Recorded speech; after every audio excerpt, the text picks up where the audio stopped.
Each of us has a unique career story to tell. For some, these fly high like rocket launches. For others, they're more like the game of chutes and ladders, with advances and setbacks along the way. Either way, we learn countless lessons from these experiences. And that's what we put into the spotlight here at Career Sessions Career Lessons. Join discussions featuring a variety of guests sharing their stories of ups and downs, as well as the secrets of their success and what drives them to continue moving forward. We break down the tools and resources that will help you establish your dream career and realize your professional goals. Here's your host, J.R. Lowry. I'm J.R. Lowry, and this is Career Sessions Career Lessons, which is brought to you by Pathwise.io. Pathwise is dedicated to helping you live the career you deserve, providing career coaching, content, courses, and community. Basic membership is free, so visit Pathwise.io online and join today. Today, my guest is Aliza Knox. Aliza is the best-selling author of Don't Quit Your Day Job, 6 Mindsets to Rise and Thrive at Work. She is also a tech executive, a senior advisor to the Boston Consulting Group, a speaker and lecturer, contributing columnist at Forbes, and a non-executive director. Aliza began her career at Bankers Trust in New York and then spent a number of years at BCG in Australia before moving to California for roles at Schwab and Visa International. She returned to the Asia Pacific region in 2007, taking regional leadership roles at Google, Twitter, and Cloudflare. Over time, she shifted into more of a focus on non-executive board roles, including at JVS, Invocare, GFK, Singapore Post, Accenture Group, Grant Thornton, Healthway Medical Group, Tyro Payments, Health Metrics, and Azentio. Aliza was named the IT Woman of the Year in Asia in 2020, the AWA Singapore International Businesswoman of the Year in 2015, and a top 100 women in tech in Singapore. She was also elected to the Chief Executive Women in Australia in 2016. Aliza earned her bachelor's degree in applied math and economics from Brown University and her MBA from New York University. She and her family live in Singapore. Aliza, welcome. It's good to have you on the show. Thank you. Thanks for having me on. Yeah, so you've done a lot of different things over the years, and I'm hoping we'll have time to get to as many of them as possible. But let's start with the mix of things that are keeping you busy today. So right now I'm trying to have a portfolio career, which is what I believe people call it. I sit on 4 boards. I do a fair amount of mentoring, a lot of, I would call it coffee mentoring, where people call me for help. And we can come back to that later, but that's part of the reason I wrote the book. Yeah. But I have 2 very serious commitments, one to a young Australian Olympian through a group in Australia called Minerva, where a group of businesswomen got together and realized that we really cheer on the Australian athletes. And then at the end of their athletic career, many of them, have so solely focused on their athleticism or their sport that they don't have anything to do when they finish. And it is more common for men to end up as broadcasters or sometimes financial salespeople. And so this is a way of coaching these women while they're still in their athletic career so that they have something afterwards. And then through the Asian University for Women, a number of years ago, I was mentoring girls at the Asian University for Women in Chittagong in Bangladesh, which tries to help marginalized and impoverished women get to university. And the last mentee that I had is Afghan. And she was sent back to Kabul after graduation. And so we spent a lot of time and energy. The university did great work getting it's either 148 or 158 women out of Kabul, not all of their graduates, but a significant number. And so I spent a lot of time with her. She is in the US. She is seeking asylum, has had her interviews. She is now at Brown University, where I went to school, getting a master's in public health. So it's very exciting. We've got a lot of work to do to try to get her family out. So that's probably a third of my time. I'd say a third boards, a third volunteering, and the boards includes a senior advisor to BCG, and then a third, maybe a little bit more time for myself than I used to have. Yeah. Well, it's good that you were able to help that young Afghan woman and that she was able to get out of Afghanistan, given everything that's going on there and all the rights of women that are being removed steadily, including just last week with the, elimination of their ability to work in NGOs. So it's a tough environment there for sure. It's very tough. Her sister's still there, her family's still there, so we're working on dealing with that. But yes, and they're out of the news these days, which is unfortunate. Mostly out of the news. Mostly out of the news, yeah. You mentioned some of your director roles. You've been a non-executive director, a board member for a long time in a number of different industries over the years. How would you describe the life of a non-executive director? What's your experience been? Well, as a full-time non-executive director, which I guess, I'm not full-time, but not working, it's a little bit easier than when you're part-time and, still have your executive role. Right. But I guess so for me, it's an interesting experience because I started my life as a consultant at the Boston Consulting Group.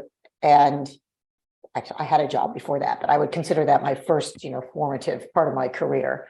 Right. And in fact, I'll just quickly lay this out. I would say, as background, having been in software now, I sort of think of my career as a series of software releases. So 1.0 was Boston Consulting Group and financial services. 2.0 was tech, Google, Twitter, Cloudflare, and 3.0 is this portfolio career. So having left consulting and gone to operating, which was something I really wanted to try, I thought board work might be somewhere in between. When you're a consultant, hopefully this never happens to you, but it is possible for a client to pay for the work, have it done, and throw it out, basically. Right. Ignore everything. When you're an operator, you're actually doing things, so that doesn't happen, and all the responsibility is on you. When you're on the board, it's a little bit in between. It's probably closer to consulting because I think boards, the phrase is noses in, fingers out. So you really can't do anything. You can only ask questions and recommend. But it's a little more active than a consultant in that you're there over a long period of time. You're getting to know the business and you are able to ask questions and make suggestions. So I just thought I wanted to see what that would be like. And I did start about 12 years ago while I was still an executive. And I think the reason a lot of people do it after their executive careers is they get to a point where they say, I don't want to be full-time anymore. I don't want to be a 9 to 5 or 8 to 6 or 100-hour-a-week executive, but I really want to keep my brain going. And I have some contributions I can make based on my experience. And, most times boards are looking for a specific kind of experience or expertise when they ask an executive or former executive to be on the board. And so I think that's what, being on the board is about. The main responsibility is to hire and fire the CEO. And then there's a lot of regulatory and governance responsibilities, but you are participating in helping guide the company over time. Yeah. And certainly with your tech background, companies, boards are just desperate for people with legitimate tech expertise. So I'm sure that's been a big draw for you and a big help to you in terms of what you've been able to contribute. Well, it's interesting. I often remind people that I am not a technologist. So while I've been at tech companies, the part of tech that I can add is how they move quickly, why they do some of the things they do, and how to scale. What I can't add is, beyond the very basic tech stack, what do you do next? Yeah. So I'm not an expert in Kubernetes or edge computing. And it is interesting because when you get calls for board seats, or when I do, sometimes I do need to remind people that, what my limits are, what my expertise is and is not. Yeah. You've served on boards in 4 or 5 countries, if I'm remembering from your background. Is the way that a board functions different in different countries? So I've been on boards in the UK, Germany, Australia, and Singapore. So it's 4 countries. I think the way the boards operate is actually a little bit more dependent on the chairman than anything else. But in Germany, and whether the board is private or public, right? Those are probably 2 bigger differentiators than country. But of course, the country is an element in two ways. So one, in Germany specifically, they have a two-tier board. They have a supervisory board and an executive or management board. So independent directors like me are on the supervisory board, and they have final power over the management board. But the German law does give powers to the executive board, and it's stronger and different than the way it works in other countries. Then I also think style comes from the country. In many parts of Asia, a lot of, and it's not just Asia, but you would see that many companies are still family controlled or run or influenced. And those might have a different style than one where it's a fully independent board. So those are a few factors where you see differences. Yeah. A lot of people do board roles later in their career. You got involved in this, relatively early compared to most people. How did you get those first few board roles? It wasn't that early, but I guess the way to get board roles, and I think a lot of people are getting board roles earlier now, and they should, because you don't need to be 50 or 60 to add value, which I think used to be the thinking. The way I got it was first serving on a volunteer board, a nonprofit in San Francisco, but I didn't do that as a stepping stone to get on corporate boards. I just wanted to volunteer for this nonprofit, which helps people who are out of work or otherwise marginalized to get retrained to get jobs. There's a lot of debate in the board community as to whether serving on a nonprofit makes any difference or not when you get your first board role. So I have no idea. In my case, I happened to have done it. And on my first board, the chairman did call the chairman of the nonprofit that I had served on to ask about my board contributions. But there are plenty of people who do not do nonprofit boards first. So I think that's really a matter of, is there a nonprofit you're interested in? Is this something you want to learn about? Yeah. Then I think the second thing I did was go and tell people I wanted to be on boards. I have a very good friend who's went on boards earlier than I did, been a very successful board member. And I said to her, I don't think I'm going to be able to go on boards. And she was like, why not? And I said, well, no one's asking me. And she was like, have you told anybody you want to be on a board? And I felt pretty dumb, but I guess I had this vision in my mind that you work as an executive, generally a CEO, you retire and people call you to go on boards. And that definitely still happens. CEOs retire and they get called to go on boards. But plenty of people who are not CEOs like me, the most I've done is run Asia for a number of companies, are eligible for boards. And, you can show that you've had a very big executive job, even though it wasn't sort of C-suite. And it's interesting because the roles I've had, many of them are much larger than CEO roles in smaller companies, but it's not C. So you need to have a narrative. But what I was always told was you need in a job interview or pitch, you need to have like an elevator pitch, something you can say quickly to the hiring manager about who you are and what you do. In boards, you need to have 3 bullet points in terms of the value you add. You're not even allowed a few sentences. So in my case, it's APAC, tech, and SaaS. But again, having to clarify after the dot points that tech is not a technologist, but tech companies. Right. And so those are the 3 areas I really know. And of course, I'm a woman. So at some points up and down, there's been efforts to get women on boards.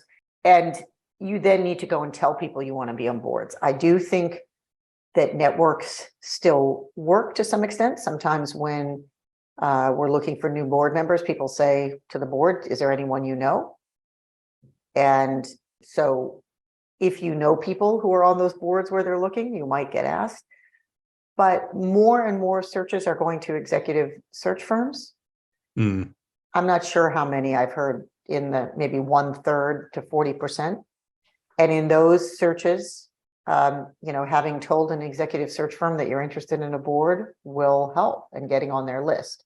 So you need to go out and pound the pavement with the exec search firms and tell them, hey, I'm looking for board roles, and here are the 3 things that I bring. And then I think a question that is often asked is, have you ever been on a board? which is very frustrating when you're going for your first board, because of course you haven't been on a board. Right. But once you crack that, that helps a lot. They want to know that you have board experience, that you understand how a board works and how to behave on a board.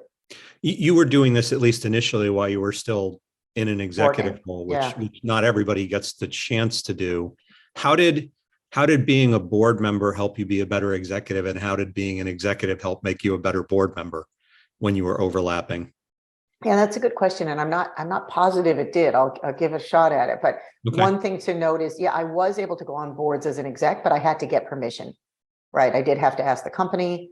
Right. The first place I did that was Google, and I had to go through legal to make sure there was no conflict and that it wasn't absorbing time. And the agreement was always that if anyone felt it was affecting my executive performance, I would resign from the boards. I think as a board member, it helped me think about some questions to ask. Although, frankly, I think a lot of my ability to ask questions and parse problems came from my consulting career. Yeah. As an executive, it more gave me insight into how little the board knows about what's going on in a company. Yeah. And that makes it a bit scary to be a board member, frankly.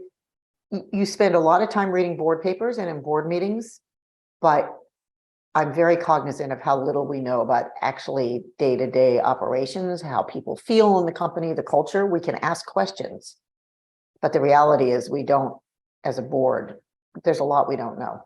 Right. And the bigger the company, the more complicated the company, the less it's just not possible as a board member. And so that's what makes it a little bit scary, in the sense that you are responsible for the company with limited information. Yeah. And it's impractical to think that you are going to be able to put in the amount of time that would be required, to really understand more of the day-to-day, even if the company's management were comfortable giving the board that kind of access, which isn't always the case. Yeah, I think sometimes you run into problems where management is maybe managing the board, and a fair amount, but it's not like I feel that I don't have access to information. But even when you're an exec in a company, you only know about your role and what's going on. CEOs don't know everything. And so, but as an exec, unless you do something criminal, you're not actually personally and financially liable. Whereas as a board member, you are. Yeah. So it's a daunting task. And I think that's why you see many people deciding not to go on boards anymore. Yeah, well, it's certainly I think in the sort of post-Enron WorldCom era, really over the last 20 years, the regulatory expectations of board members, the legal expectations have certainly risen a lot relative to what it was like before that time. Right. Most cases there's directors and officers insurance, D&O, but it's still a big responsibility. Yeah. And there are limits, obviously, to what that will and won't cover too. So yeah. Not that I am a lawyer, which I will never profess to be. Let's change topics and talk a little bit about your book, Don't Quit Your Day Job. So, you hinted at the impetus for writing the book a little bit ago. How did it all really come together, and how did you and your co-author, Wendy Paris, join up for this? Well, thanks for asking about the book. I do have it behind me so people can look at it. So Wendy is actually a ghostwriter. She helped me write because I had this idea and I didn't think that I could write it myself. I would never finish. Yeah. And so, but she's not a ghostwriter because I put her name on the book because, why not? It's great for both of us. So I found her through a journalist who was in a writer's group with her. Mm-hmm. And we wrote together based on my ideas and her better writing ability, and certainly better. It's really interesting. I spent all these years in consulting, structuring communication, but I really did need some help to structure this. So the impetus was that I do spend a lot of time talking to people about their careers. I think because I'm older, I'm a woman, I've been in tech, I've been in sales, a little less common. I have friends coming to me. I have younger people and even my age people that I've met, over the years at work coming to me. And now I have my friends' kids and my kids' friends. I've got kids in their early 20s coming to me for help. And so when I sit with them and talk about issues in their careers or things that they're facing, I realize a couple things. One, there's a lot of commonality. Two, if there's nothing else you learn from being in tech, it's that you have to scale, and having coffee with people is not scalable.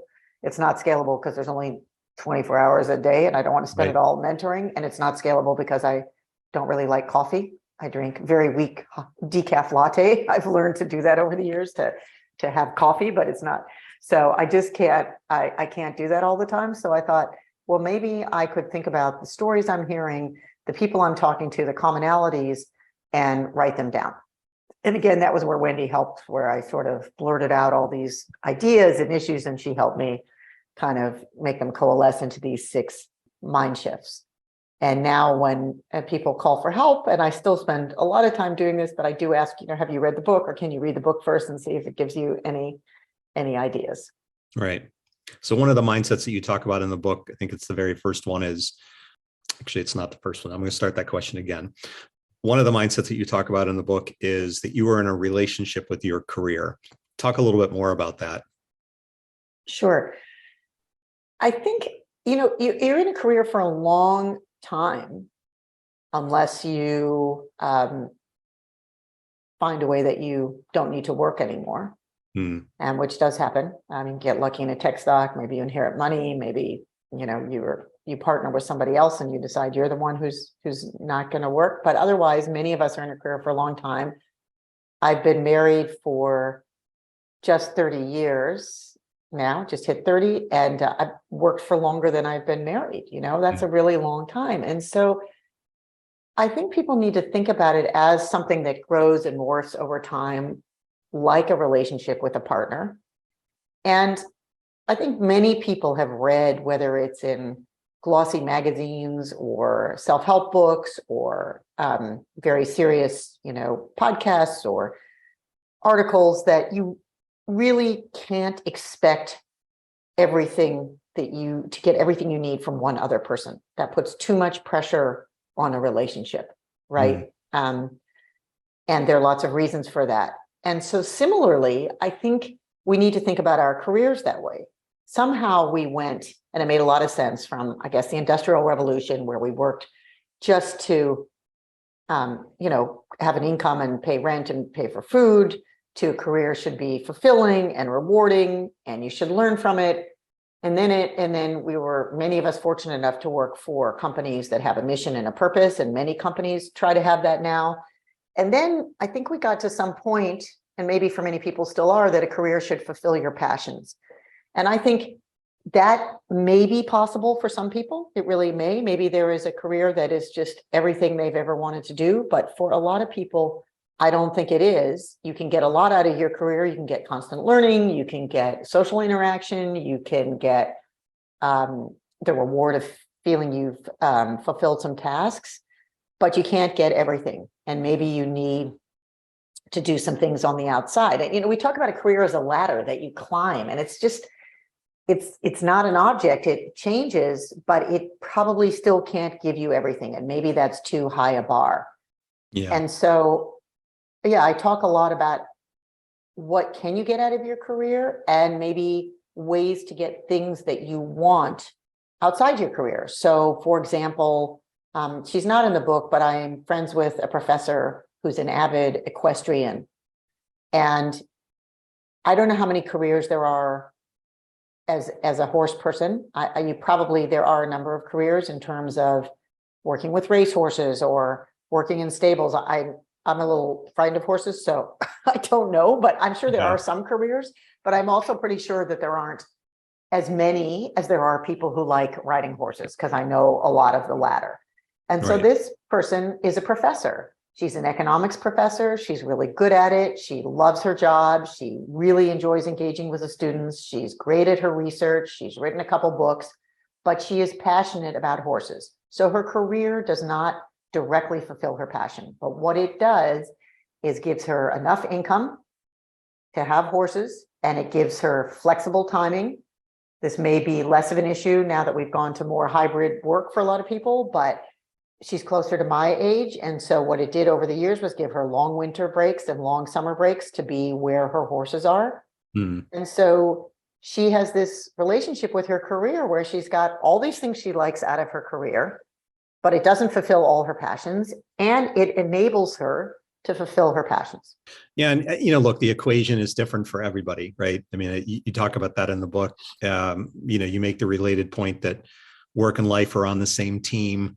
I think a lot of people look at work and feel like they're at war with work, right? And, they don't necessarily find the ways that it does give them fulfillment. And then that puts a lot of pressure on their home life because, then life has to make up for everything that you feel like you're not getting, in the many hours that you spend at work. It's tough unless, you kind of come to this point of acceptance on all of it. Yeah, well, it's interesting. There's been a lot of discussion about quiet quitting, right? And the quiet quitting descriptions seem to range from, I'm just going to do what's required and not much more, and I'm going to try to have more time to do the things I like. And I think that's, fine.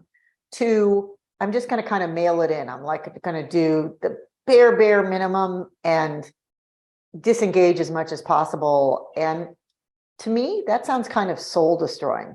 Yeah. And of course, I mean, I'm mostly talking about people who have, I guess primarily white collar careers who Right. have some options. I don't know if much of this is relevant if you have no choice and are in a career or a job, a repetitive task that you hate, right? I'm talking about, in all of this, I'm talking about people with some degree of optionality. But I think if you're at an office type job where you're just, as I said, mailing it in or doing the bare minimum, to me that sounds soul destroying. I think you can eke that out for weeks or months or maybe a year. Yeah. If you need to financially while you look for something else. But the idea of wanting to do that, to me, sounds really tough. It sounds tougher than making the effort to find something you want to do because, it sounds good and it sounds kind of rebellious and great on social media, but you're actually still spending whatever it is, those hours a day, having to do something that you hate. And I think there are a lot of choices out there. And the idea of spending a lot of time, I mean, every job has the bits of it, the administrivia, whatever, or the political parts that you don't like. But I think for most people, they can find something where the balance is that they're engaged and learning in the bulk of it, and they get through the bits they don't like. But the idea of just grinding out hours of stuff you don't like so that you can quietly quit, I don't know. To me, it sounds very upsetting. And I'm hoping that most of the people I talk to can then, that would be a time, even though I said don't quit your day job, it's not never quit. It's just a lot of times you don't need to quit to kind of have the life or the career or the job that you want. But if you get to that point where it's soul destroying, I think it's time to go. It's a dark place. I had the same reaction when I first heard the term. It's been called presenteeism and other things in the past, but I just can't imagine, going to work every day and phoning it in, and not losing my mind, as you say, within, days or weeks or maybe months. You talk about stamina in the book. That's another one of the mindsets and the importance of building stamina. How does that take root in practice to help you, kind of find, I'll say, inner peace with your day job? Well, so I wrote 2 equations for the book.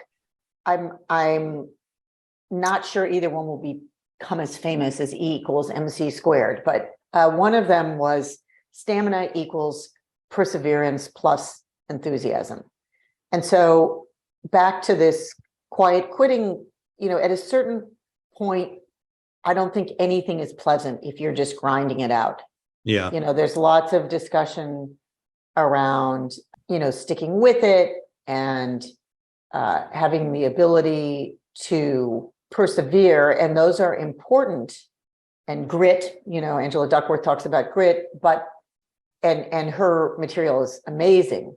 But I think beyond just hanging in there, there's the ability to do it with some degree of enthusiasm, figuring out what you're going to get out of it, what you're going to learn from it, so that stamina isn't just hanging in there, it's actually enjoying at least part of it. And so one example in the book is a woman whose name is Disguised. And there are, I know I'm giving female examples at the moment, but actually the book's about, I think there's about 36 examples in there, and it's about 60% women, 40% men, all people I know, and just some are disguised, some are not, but they're stories to try to make the ideas relatable, for most people, so they can see, oh, this is kind of like what happened to me, or this is, what I was thinking about. In any case, Barbara was at a tech firm, not one that I was at, but one that I knew about, and somebody had asked me to talk to her, and she said, I've got to quit. And it's really too bad. I've been there a while and I really like it. I'm like, well, why do you have to quit? Well, they're bringing somebody in over me. I was running sales, and now this person's going to be head of sales, and it's demeaning, it's demoralizing, and I've got to go. And the reason I'd been asked to talk to her is I knew the person who was going to be her boss. And I said, well, actually, I know the person who's coming in over you, and he's a really good guy. And he's known for developing people. He's known for how much he puts into his team. He's a great leader. You might want to think about staying and just see if you can learn something from him, because you can always go. But once you go, it's hard to come back. And just as an aside, it's interesting, I read last year, and so it must be more now, that LinkedIn had found that at least 5% of people who left during the Great Resignation had gone back to their prior companies. And so that must be understated, because a lot of people who regretted leaving probably can't go back. Jobs been filled or aren't welcome back. So, I think it's really important to, and I talk about that a bit in the book, just make sure that when you leave, you're really going to something and not just fleeing. So anyway, so I said to Barbara, you can always leave. Why don't you think about it? And ultimately, I'm sure she talked to more people than me, but she decided to stay. And she stayed with kind of gusto, if you will. She said, okay, I'm going to see if I can make this work. I'm going to, see if I can learn anything from this guy. And she stayed for years. She got 2 promotions working with this person. She learned a lot. And the second promotion was while she was on maternity leave, which probably shouldn't be worth mentioning, but unfortunately, I think it still is. And now she is a CRO, a chief revenue officer, at another well-funded startup, something that would have gone public, but isn't now, or would have gone public probably in the last year, except for given the state of the market, I think it will wait. And my view is that if she had left when she first talked about leaving, she would have continued to be head of sales at smaller companies. She was at a company that had been, I guess when she got there, maybe Series A, small tech company on a rocket ship, but not big yet. She had learned a lot, but she wasn't going to learn more because there was nobody to pay attention to her. And by hanging around when she was layered over and having some stamina to stick with it, she actually found that she got a lot out of it, developed more. And so I think if she hadn't stayed, she would have continued to have a good career, but in the same type of roles she had had before. Whereas in this case, because she learned something and had the stamina to stick it out, she actually is at a higher level than she might have been otherwise. And so I think that's just one example where saying, okay, I'm going to give it a shot. I'm going to hang in there for something I really don't like, and I'm going to do it with enthusiasm or gusto or good attitude. That gets me through some bumps. And sometimes it's going to do something really good for me, which it did in this case. Yeah, I it was a good example. I like the equation as well, that, the notion that stamina is perseverance and enthusiasm. It's, attitude, which is reflected in the enthusiasm part of the equation, is really important. At the same time, it only gets you so far, and you need that perseverance to grit, whatever word you want to use, to be able to kind of go through invariably whatever those tough times are. You've been in Asia, in the Asia Pacific region for, a large part of your career. You talk in the book both about the importance of connection, and you say that distant is the new diverse. So I'm curious to hear where you come out on, how do you think about the importance of co-location relative to the opportunity that comes from having, people from far-flung parts of the world, potentially in consideration, to be part of your organization? Yeah, this is interesting, and I think we're all waiting to see where the post-pandemic sort of culture falls out. What is the mainstream? I'm a little skeptical on never meeting your colleagues, saying that we're fully remote forever and we don't meet. Maybe I'm just a Luddite in the social connection arena. Yeah. But I have found over the years that having the chance to meet people, whether it's chatting in the hallway or meeting once a year at an offsite, helps form a connection, maybe some stories of things that happened, missing a plane together, spilling, somebody spilled wine on me recently, which wasn't great, but there's a story around it. Yeah. Those things create these stories that you have forever that create some sort of bond. So the question for me is, can you create those if you never meet? Now, I do think that you can be hybrid most of the time, or work from home or work from somewhere most of the time, if you get those occasional opportunities to meet. The issue with some of those is that a company has to have enough money to bring you together once in a while if you're really far flung, if you're really all over the world. You look at the big tech companies, they all have global sales conferences, for example, or tech conferences or kickoffs, but those are very, very expensive to host.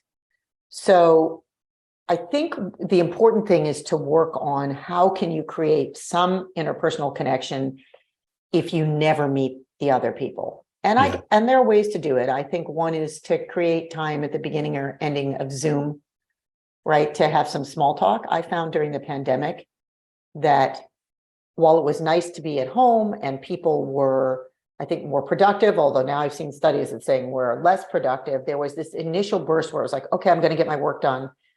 And Zooms or whatever, online meetings were scheduled every hour.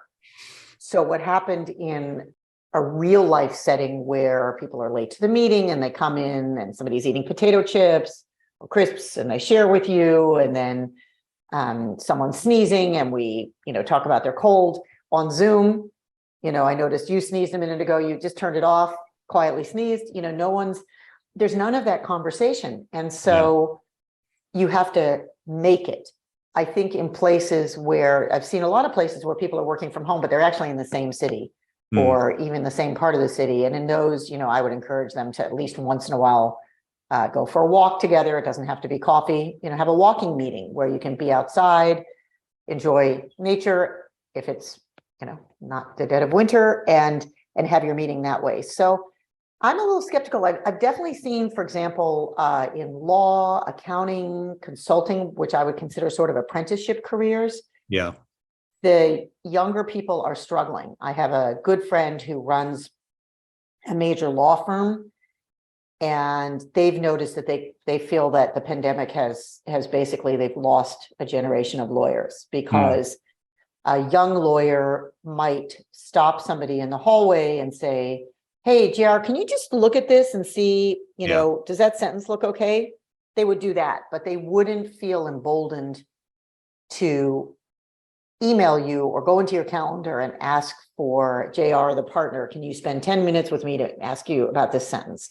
Right. And by the same token, the partner might not think to say to me, they might walk by me in the hallway and go, hey, Aliza, I'm going to this interesting meeting. Do you have an hour? Come with me.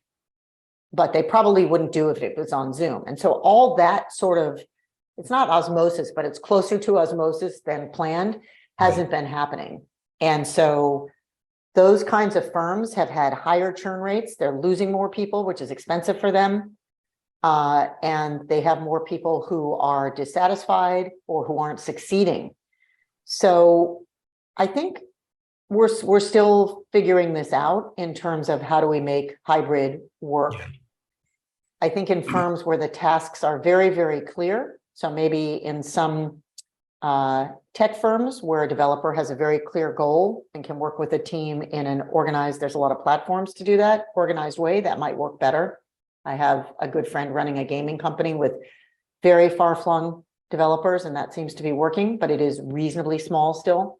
So while I say distance is the new diverse, I don't mean, when I talked about that, I didn't necessarily mean everybody was far-flung. I do think, we talk about diversity. We used to talk about it as gender only, then become ethnic makeup. I think age is important. But I do think where you're from is important. You talked about, all these countries where I've been on boards, and I think distance, having lived overseas, having been somewhere else, is a bit of diversity too. And I do think having a corporation where not everybody, or firm, not everybody sits in exactly the same place, does build diversity, and distance is good.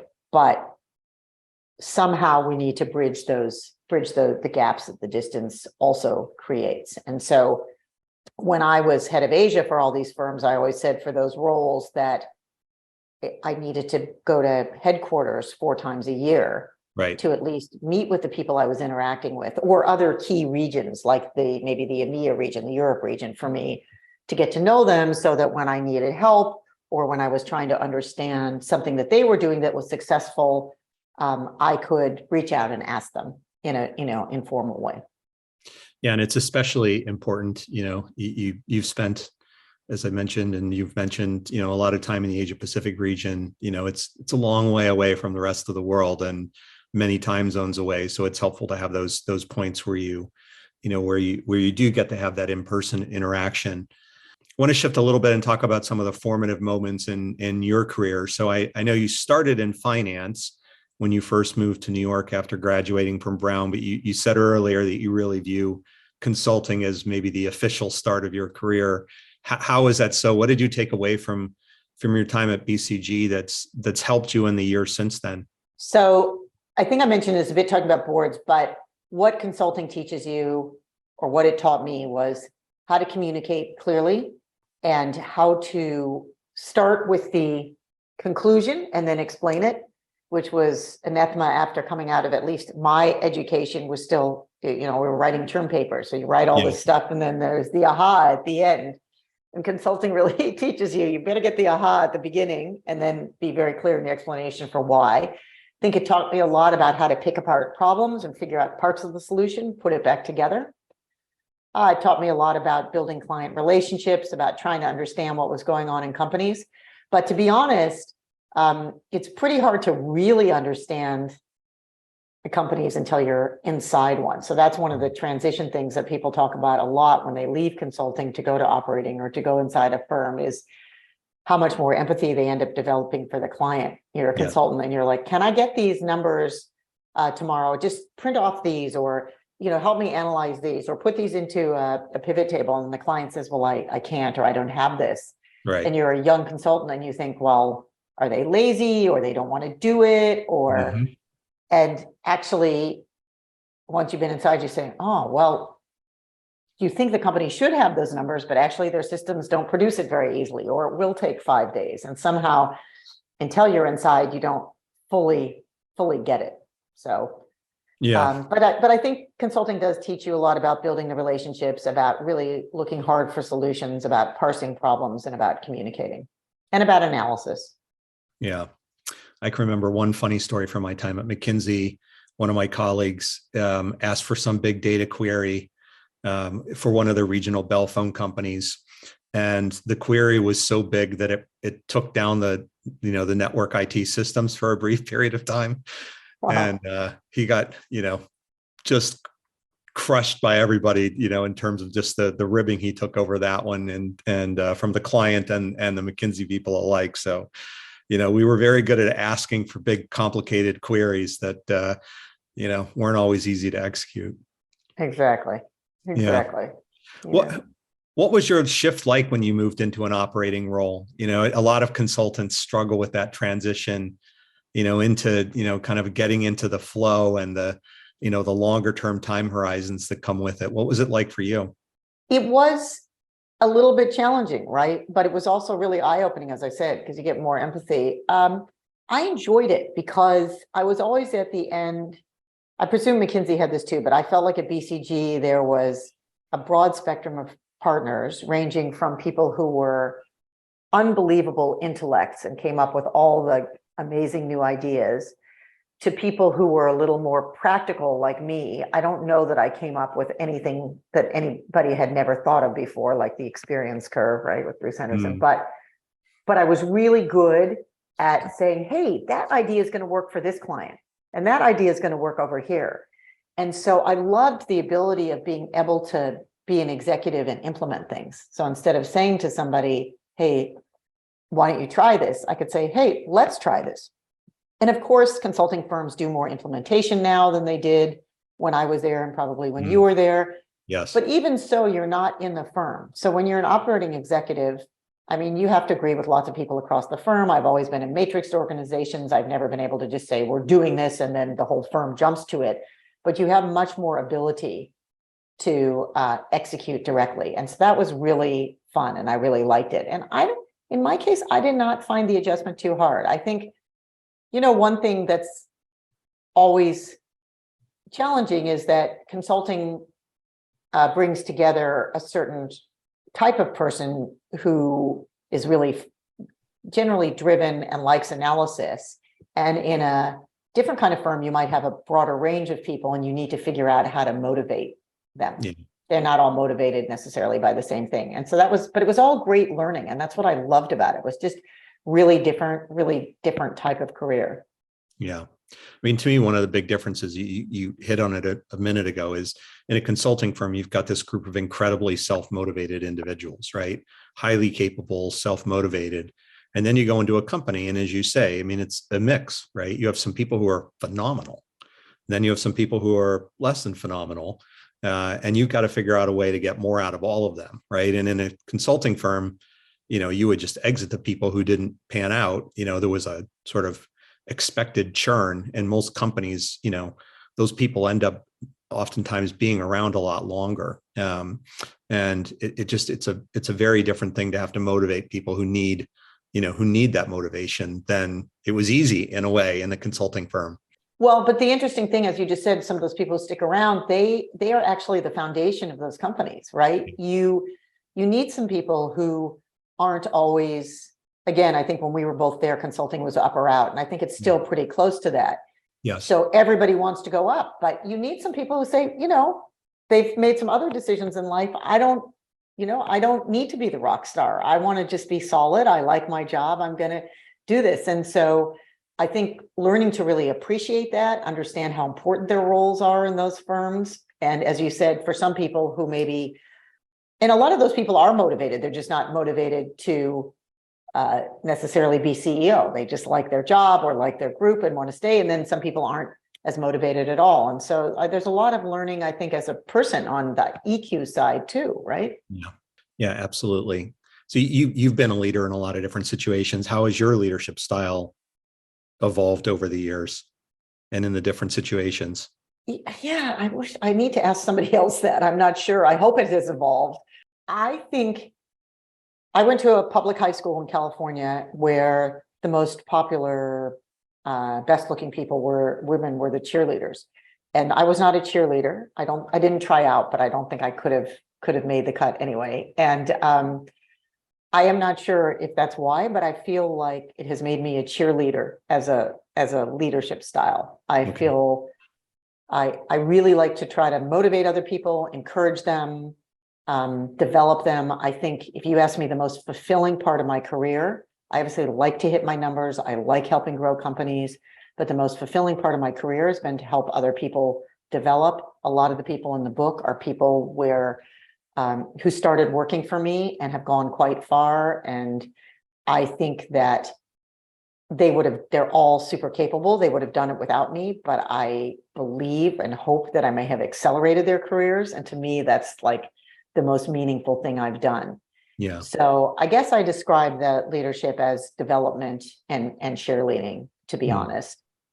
I think what's changed over time, I do care a lot about delivering. I, even at this advanced age, still show stress. I know that I do, but I think I showed it much more when I was younger. And I've learned over time to exhibit it less and, not have the people around me stressed because I'm stressed, to try to drive them through motivation and delivering on goals rather than stress. But it is definitely something I've always worked on.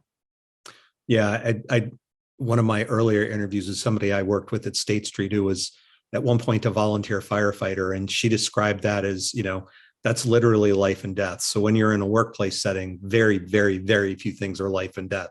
And it just helped her to kind of put things in perspective and remain calmer, in all of those circumstances.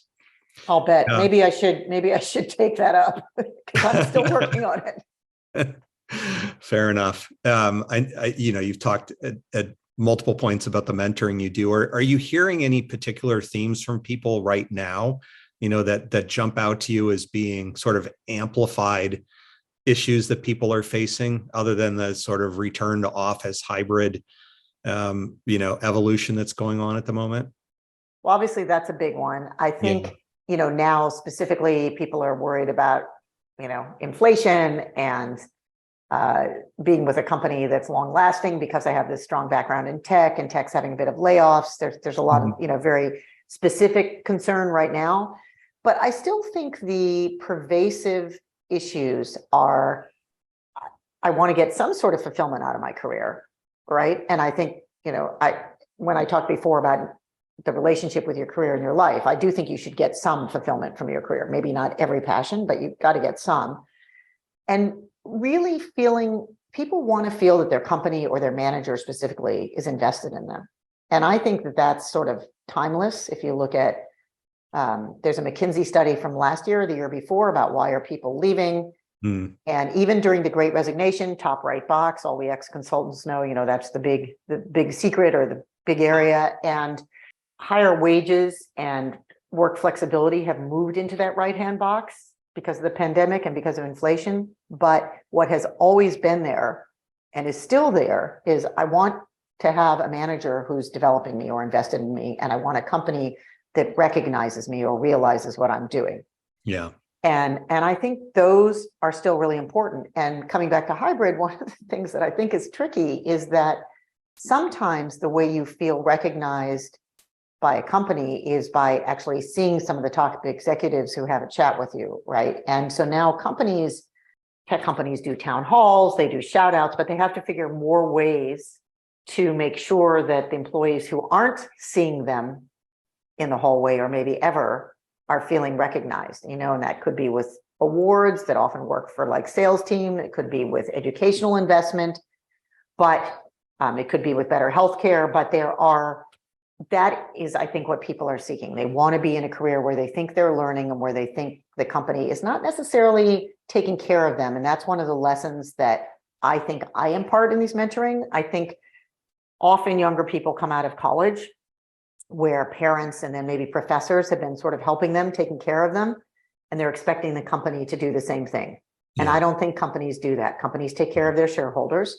And of course, they want to take care of people to the extent that they want to grow them and they want them to deliver for the company. But the company is not responsible for Aliza Knox or JR, right? They're responsible for their shareholders. And so trying to explain to young people that they should expect some, but there's also a limit, because they need to take care of themselves, right? Yeah. And that's where you get back to understanding your relationship with your career. But that's what I hear a lot. Yeah. Okay. Last question, mindful of time. So if you could give one bit of advice to your younger self in terms of how to manage your career, what would you go back and give your younger self in terms of that advice?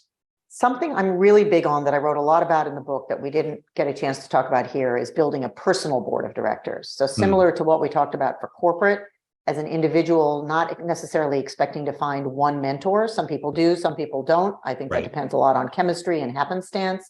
Creating sort of a board for yourself of different kinds of people who get to know you over time, who can give you advice. And so I've written a lot about it. You can read it. And if I've written a couple of articles about it too, and I'm not the only person who's written about it.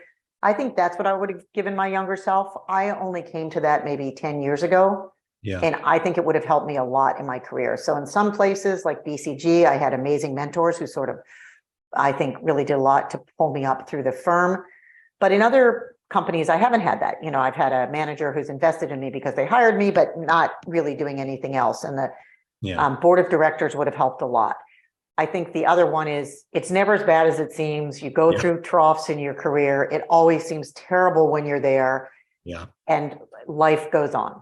So a personal board of directors, and something you can obviously only see with hindsight, but something maybe your board of directors can tell you when you're at your lows is it'll get better. Yeah. Excellent points to stop with. And I'm glad you got a chance to put the personal board of directors point in there before we wrapped. This has been great. Obviously, we didn't get to everything. It's always tough to do when there's so much that we could cover, but I appreciate your time, and it was a really good discussion, and look forward to putting it out there for everybody to listen to when it gets published. Thank you so much. I really appreciate you having me in for a discussion and proving, just like with us, distance is a new diversity. We're across the world doing this. I'm in Sydney, you're in Cape Cod. Yep. And it does show that at least for many things, you can cover the distance. So I really appreciate it. It's been great getting to know you. Yeah, thank you again. I'd like to thank Aliza for joining me today to discuss her board work, her book, Don't Quit Your Day Job, some of the highlights from her career journey, and what she's learned along the way. If you're ready to take control of your career, visit pathwise.io. If you'd like more regular career insights, you can become a Pathwise member. It's free. You can also sign up on the website for the Pathwise newsletter and follow Pathwise on social media on LinkedIn, Twitter, and Facebook. Thanks. Have a great day. Thank you for listening to Career Sessions, Career Lessons. We hope the nuggets of wisdom shared today help guide your path to the successful career of your dreams. This podcast series is part of Pathwise.io, which is here to help you live the career you want. We provide a comprehensive mix of career and professional development events, insights, tools, and exercises backed by a group of leading coaches and other career management experts. If you aspire to something more or just something different in your career, join us at Pathwise.io. You can find us on LinkedIn, Facebook, and Twitter. See you again on the next episode.